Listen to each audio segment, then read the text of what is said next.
បាទអ្នកនរគ្នាខ្ញុំចង់បង្ហាញតទៅជាមួយនឹង sound device មួយហើយវាមានសមត្ថភាពអាចធ្វើការ capture ជាមួយនឹង audio មួយដែលគេហៅថា360ណាហ្នឹងហើយអ្នកនរគ្នាធ្លាប់តែឮតទៅជាមួយនឹងវីដេអូ360ហើយថ្ងៃនេះផងដែរខ្ញុំចង់បង្ហាញនេះគឺតទៅជាមួយនឹង sound device ដែលយើងអាចធ្វើការ capture បាន360 degree ដូចគ្នានេះគឺសម្រាប់អ្នកដែលគាត់ធ្វើ content 360គឺជាទូទៅអាចប្រើជាមួយនឹងគេហៅថា Insta 360ណាហ្នឹងហើយយើងអាចប្រើជាមួយនឹង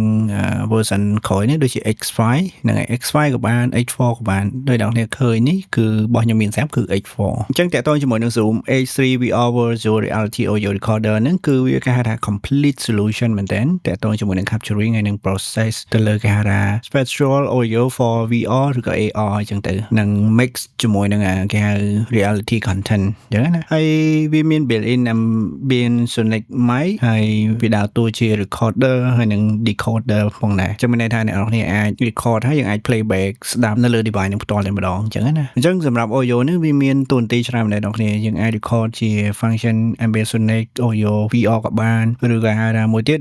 binaural 3D stereo អញ្ចឹងណាអញ្ចឹងយើងស្ដាប់មកវាលក្ខណៈ360ដូចគ្នាមានន័យថាវានៅក្នុង space មួយអញ្ចឹងទៅឬក៏មួយទៀតយើងអាច record ជា standard stereo ក៏បានមួយទៀតគេហៅថា cinema quality ឬក៏ surround sound ដែលអ្នកនរគ្នាតែងតែស្ដាប់នៅក្នុងរោងកុនអញ្ចឹងណាអញ្ចឹងជាមួយ device នេះយើងអាចធ្វើការ capture បានដូចគ្នាគេហៅថា 5.1 channel surround sound សម្រាប់វីដេអូទៅលើការ live streaming 360គឺយើងបានដូចគ្នាអ្នកនរគ្នាអញ្ចឹងនេះវា function នេះវាមានតួនាទីច្រើនមែនទែននេះគឺវាមាន 6 axis motion sensor អញ្ចឹងមានន័យថារាល់អ្នកនរគ្នាអាចធ្វើការដាក់ផ្ដេកឬក៏ផ្កាប់ឬក៏ផ្ងាយអញ្ចឹងគឺវា automatic ចាប់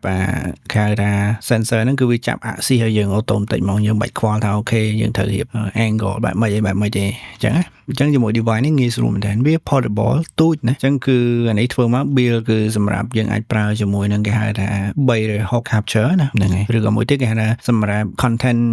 virtual reality អញ្ចឹងទៅហ្នឹងហើយតើតើជាមួយ device នេះយើងអាចធ្វើការ connect ភ្ជាប់ជាមួយនឹង MacBook Pro ពេលដែលយើងមាន conference មួយយើងអាចធ្វើការ connect ជាមួយនឹង Mac ហ្នឹងទៅហើយយើងដាក់ជាមួយ device ហ្នឹងនៅចំកណ្ដាលតុទៅហើយបើសិនអ្នកនរគ្នាមាន meeting លក្ខណៈ Zoom ឬក៏អីចឹងអញ្ចឹងសំឡេងហ្នឹងគឺវា360អញ្ចឹងរាល់បុគ្គលណាគាត់និយាយអញ្ចឹងគឺវានឹងចាប់សំឡេងនៅក្នុង angle ហ្នឹងហើយយើងស្ដាប់មើលមកគឺមានន័យថាវាអាច capture បានទាំងអស់អ្នកដែលចូលរួមក្នុងការជជែក meeting លក្ខណៈថា online អញ្ចឹងណាហ្នឹងហើយតើតើជាមួយនឹង conference mode វាអាចប្រើប្រាស់បាននៅលើ Mac ឬក៏ Windows PC អញ្ចឹងហើយឬ iPad iOS device ច្រើនទៀតហ្នឹងហើយវា support សឹងថាគ្រប់ device ដែរហើយមួយទៀតអ្នកនរគ្នាទៅលើការ control គឺវាមានភាពងាយស្រួលមែនតើមានន័យថាយើងអាចធ្វើការ control តាមរយៈទូរស័ព្ទដៃក៏បានដែរអញ្ចឹងដើម្បីយើងអាចធ្វើការភ្ជាប់ connect និង control ជាមួយទូរស័ព្ទដៃបានយើងត្រូវមាន device របស់ Zoom មួយទៀតវាដើរតួជាគេហៅថាធ្វើការ connect តាមរយៈ Bluetooth ហ្នឹងហើយតែតមួយ optional គេហៅថា model ហ្នឹងមានឈ្មោះថា BTA1 adapter ហ្នឹងហើយអញ្ចឹងដល់យើងមាន adapter ទៅយើងអាចធ្វើការ connect តាមរយៈ Bluetooth ពី device ទូរស័ព្ទឬក៏ iPad របស់យើងហ្នឹងយើងអាចធ្វើការ control ទៅកាន់ device ហ្នឹងបានរាល់ការ setting record control អីចឹងហ្នឹងហើយអញ្ចឹងយើងអាច control បានហើយមួយទៀតទៅលើ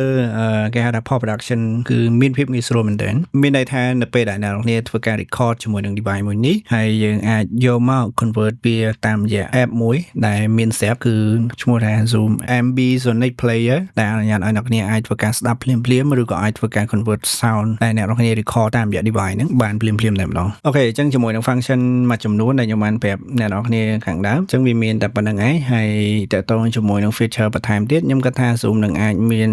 គេហៅថាចេញផលិតផលថ្មី upgrade ជាមួយនឹង version ថ្មីវាអាចជា H4 VR អញ្ចឹងទៅហ្នឹងហើយព្រោះសារនៅក្នុង website របស់ Zoom គឺមានតែ model នេះមួយទេដែលយើងអាចធ្វើការ record sound 360គឺ H3 VR អូខេអញ្ចឹងអរគុណច្រើនអ្នកនាងសម្រាប់ការតាមដានតាំងពីដើមរហូតដល់ចប់ជាមួយនឹងវីដេអូមួយនេះជួបគ្នានៅវីដេអូក្រោយទៀតអរគុណបាយបាយ